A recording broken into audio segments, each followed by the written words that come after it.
Movie দেখা complete. খুব ভালো একটা মুভি দেখলাম অনেক দিন পর। তো দেখো কত ভিড় সামনে। এখানে নেক্সট মুভির জন্য লাইন পড়ে গেছে, তো হচ্ছে রক্তবীজ 2। তো চলো আমরা যাই এবারে আবার প্যান্ডেল হপিং করতে। এবারে আমরা একদম ডিরেক্ট সাউথ থেকে নর্থের দিকে যাব। আমরা যাচ্ছি নিউ টাউন সর্বজনীন ঠাকুরটা দেখতে। 2025-এ কিন্তু নিউ টাউন সর্বজনীন ঠাকুরটাও খুব ভাইরাল হয়েছে, ভীষণ সুন্দর ঠাকুর করেছে আর প্যান্ডেলও খুব সুন্দর করেছে। তো চলো যাওয়া যাক এবং দেখা যাক, আর তোমাদের সঙ্গে আমি শেয়ার করি। পুজোর সময় রাস্তাগুলোয় কত লাইটিং দেয় আর দেখতে কি সুন্দর লাগে। এটা ফোনের চাইতেও নিজের চোখে দেখতে কিন্তু বেশি সুন্দর লাগে। চলে এসেছি সেন্ট্রাল মলের সামনে, মানে তার মানে নিউ টাউন সর্বজনীনে চলে এসেছি।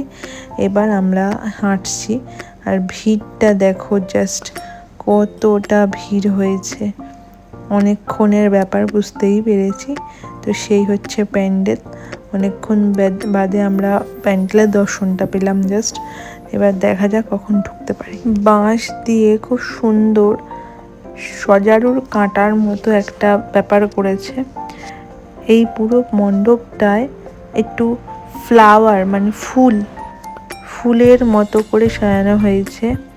এবার দেখো আসলে ভেতরটা কতটা সুন্দর, মানে পুরো ওপেন, ওপরটা পুরো ওপেন কিন্তু খুব সুন্দর একটা হালকা লাইট দেওয়া এবং কত সুন্দর দেখো ফ্লাওয়ার, শিউলি ফুল, মায়ের পা তার সঙ্গে। এই গ্যালারিটা খুব সুন্দর রেডি করেছে, এখনো আসল চমকটা বাকি আছে। এবারে আস্তে আস্তে আমরা ভেতর দিকে ঢুকবো। আর কারুকার্য তো খুবই সুন্দর, মানে ভীষণ সুন্দর প্যান্ডেল। এই হচ্ছে আসল সৌন্দর্য প্যান্ডেলের ভেতরটি। অভাবনীয় সুন্দর লাইটিং এবং তার মিডলে বসে আছে মায়ের মূর্তিটাও খুবই সুন্দর করেছে। তো এইভাবেই আমরা দেখতে দেখতে আস্তে আস্তে সময় শেষ হয়ে গেল এবং বেরিয়েও গেলাম, কারণ কি খুব অল্প সময়ের জন্যই ভেতরে থাকতে দেওয়া হচ্ছে। প্রচণ্ড ভিড়, সত্যি বলতে অত সময় ধরে থাকলে পেছনের মানুষগুলো আর ঠাকুর দেখতে পারবে না। এরপরে আমরা যাচ্ছি শ্রীভূমি স্পোর্টিং ক্লাব।